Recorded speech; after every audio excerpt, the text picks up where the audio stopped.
Halo guys, kali ini kita akan mencermati proses tanaman sehat menjadi sakit.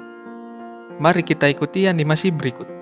Daun yang sakit mengandung banyak spora jamur atau sel bakteri. Jika tertiup angin atau terkena percikan hujan, akan berpindah. Spora jamur atau sel bakteri yang terbawa angin atau air mendarat pada permukaan daun tanaman sehat. Jamur atau bakteri tersebut disebut dengan patogen atau penyebab penyakit. Proses penetrasi. Spora jamur atau sel bakteri berkecambah menghasilkan cairan yang merusak dinding sel tanaman. Kemudian, masuk ke dalam sel tanaman. Atau, spora tumbuh mencari lubang alami, yaitu stomata atau lentisel, dan masuk ke dalam sel tanaman. Proses infeksi.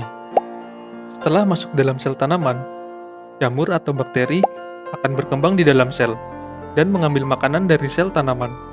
Masuk dan tumbuh kembangnya patogen dalam sel ini disebut infeksi.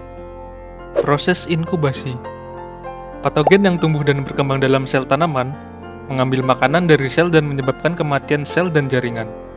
Hal tersebut diikuti dengan timbulnya gejala bercak atau nekrosis pada sel atau jaringan yang rusak. Masa tumbuh kembang patogen sampai timbul gejala disebut fase inkubasi. Sporulasi. Masa jamur atau bakteri atau patogen pada bagian tanaman yang sakit kemudian keluar dari sel tanaman yang rusak dan tersebar ke lingkungan sekitar dengan perantara angin, air, binatang, atau manusia. Proses ini disebut dengan sporulasi. Demikian tadi adalah gambaran siklus penyakit tanaman.